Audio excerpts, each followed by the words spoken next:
So I just want to start tonight off with a quote from I can't speak tonight. Loris Malaguzzi. So this is a beautiful quote. So, what children learn does not follow as an automatic result from what is taught. Rather, it is in large part due to the children's own doing as a consequence of their activities and our resources.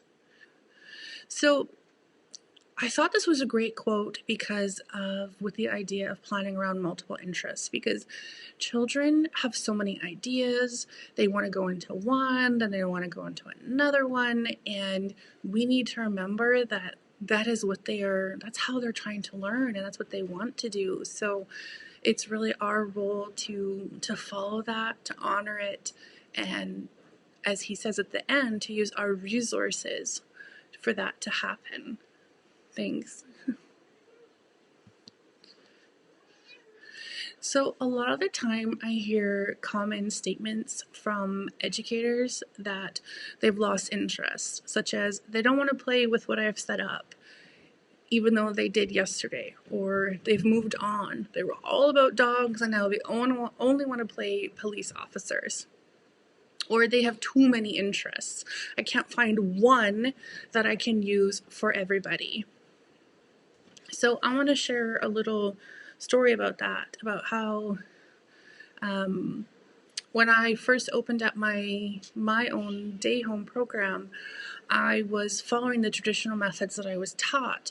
And so I would find one common interest and I would plan around it for minimum 2 weeks, and I would make my whole entire environment look like that.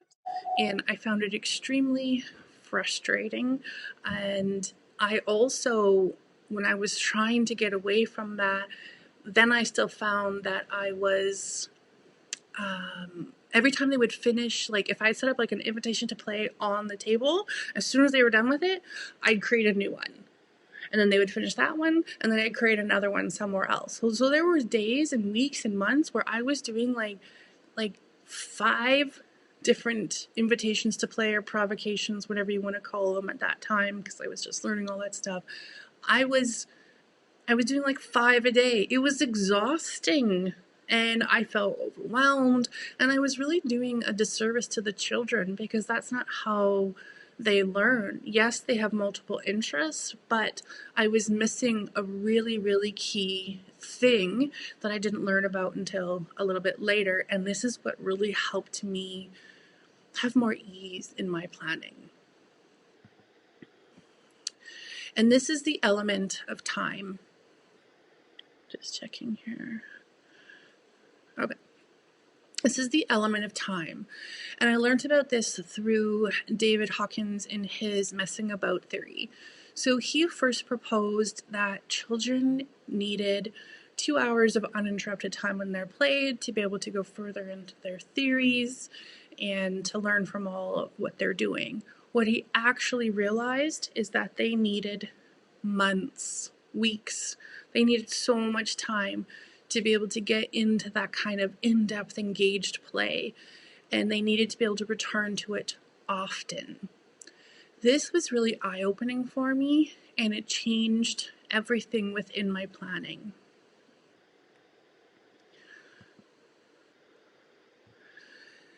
So what I suggest for you guys is to ask yourselves, what might happen if you leave the provocation or invitation to play out for 2 days, a week, or a month? What might happen with that if you did that? For me, when I started leaving it out for at least a day, to me that was like the biggest thing, just leaving it out for more than the morning, leaving it out till the afternoon. That was how I first started realizing this, that it created so many more opportunities for me to be able to see other interests that were emerging, and then I felt like I had the ability to be able to actually support that interest as well.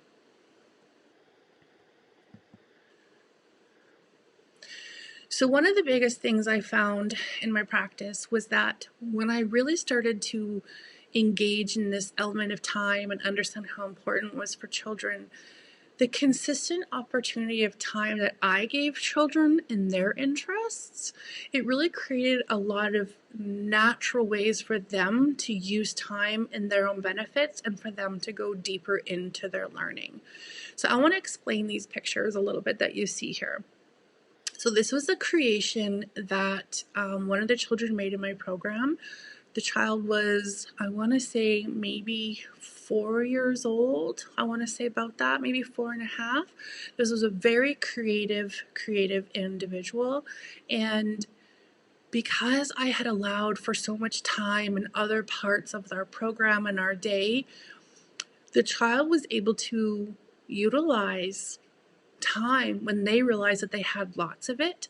And so this particular day, this child always got picked up last in her day, and the other children had gone home a little bit earlier that day. And at that time, my son was in my program and he wasn't really interacting socially very, very much at that time. So he was off doing his own thing.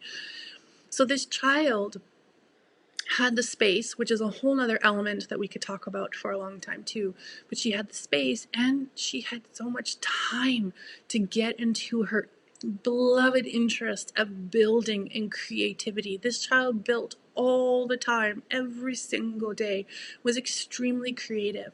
And look at these pictures. This could not happen without time being considered and the child being able to understand the importance of time as well, to be able to get into this in-depth creativity that's happened here. Like, there is so much going on in these pictures.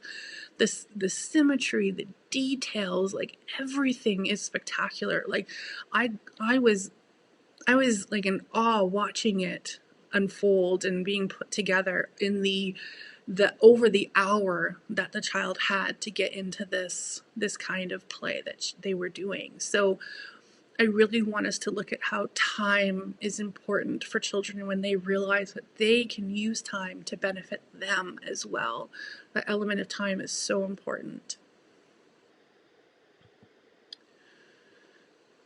Okay, so I just want to share a little insight into my own practice as well and what it did for me as an educator. So when I started planning for time, it definitely created more of like a flow in my day. It allowed me to become more of a facilitator of multiple interests that follow the children's lead of how long to spend in one area. So example for my day would be, I didn't really know what we were going to do every day. I'd always ask the children. So if they got into one area, and building was a really common thing, so that's what we got into, and they started off building, I would see how I could facilitate that. Did they need me to be an active participant? Did I just need to find a new unique material that might provoke more inquiry in there, and then kind of see what happens? And then if one child went off and went to a different area of the space, I would go and see what's happening there, and I'd be observing them and going back and forth and trying to figure out where I was needed most, and then I would use my observations and that time to create invitations and provocations for the children. So it was very much this like me being really in on one area, and then I take a step back, and then I go towards another area and then come back and check on that. And it was like this ebb and flow of everything that was happening. It wasn't linear, it wasn't pre-planned or structured. It was like, I guess the way I was thinking about it earlier today, it was like an orchestra. So everybody's got their part, everybody's got their things that they're doing, and I'm kind of there going, oh, this needs to be brought up more, so we're going to make this louder, and I'm going to put my focus on here. But there's still other things happening around in the background that I'm still paying attention to, and then I would focus my attention more over there. So I hope that makes a lot of sense, and it really created flow and balance, and it became easier for me because I was actually able to use my time with the children to plan more during those hours. I didn't have to do a lot of planning outside of my program time. So planning for time also gave me freedom, which was what I was talking about. So I learned when to step back and become an observer, and again to give them more time to explore and see what else is emerging. So it really created this flow and these peaks of interest and everything like that. Okay, so I really found that embracing the element of time made my job a lot easier. And the children were able to get more engaged in what they were doing. So then we weren't jumping from the 5 activities that I was originally planning all day long, which just stressed me out and stressed the children out, because they want to be able to get deeper into their play. Okay. So I have a couple questions to ask us. Sorry guys, I just want to make sure my phone. So what might happen if we planned for more time? So imagine what could happen with you in your role if you had more time to be able to go deeper, more time to observe more, if we could create more opportunities for longer periods of time. How could that affect your planning? How could that affect the engagement of the children? So I really think this element of time is really important to go further into. So I'm just referring to my notes here because I'd written a bunch of thoughts earlier today. So I really feel like we've kind of created like a systematic, organized, and compartmentalized system in how we try to teach children, but that is not how children learn. They learn where they go, oh, I want to learn all about this, and then something else sparks their interest and they want to go to that. But it doesn't mean they don't want to return back to their other interests. So it's having that time and that flow that we're looking for. So the best way I can think of it as, what happens when we as adults, we have multiple interests. Some of us like to read, write, journal, bake, go for walks, exercise, socialize. Those are all interests, and sometimes we spend way more time on one and not so much on another, and then we realize that, okay, I really need to focus on this, and we go full force into it, but we're still thinking about other things, and how can we make connections between our interests to make our learning and our growth as humans better. So that's how children are too. They're not any different than us, but we've created these systems and standards that we need to have, like these chunks of things happening on a very regular, systematic basis. And that is not how children learn. It's not how we like to engage with the world. So think about how that time can create more flow and more calm energy in your programs as well. So, and then the last question I just wanted to leave you guys with is, how can the element of time allow for multiple interests to unfold in your program? So how can you start making some changes so that you can allow for more time, allow for more space, and that might bring some more calm energy into your programs? Because time is really what I learned in my practice as to how I was able to support multiple interests, because you cannot plan 5 different activities in a day. That's not what we did. Plus, I don't even like to use the word activity. I like to use the word experiences, because that's what they are. Activities sounds predetermined, and I didn't really know what was going to happen. We just would see what would unfold during that time. Okay, I'm just going to go back to my full camera here. Okay, there we go. So that is what I wanted to talk to you guys about tonight. So if anybody has any comments or questions about what I just talked about, that would be great. And so I know sometimes we are looking for exact, like, step-by-step of how to do this kind of stuff. Like, I don't know if some of you were expecting that it was going to be, can you tell me exactly how you plan for multiple interests?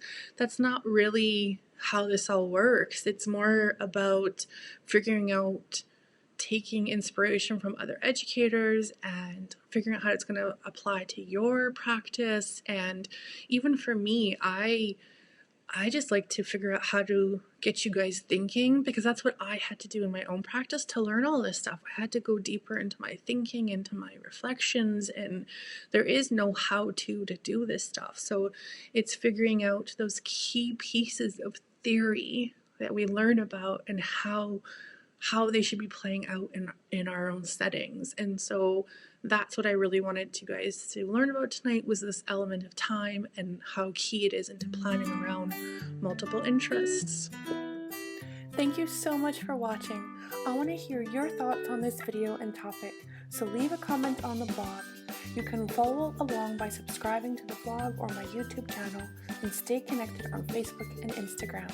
I will see you next time.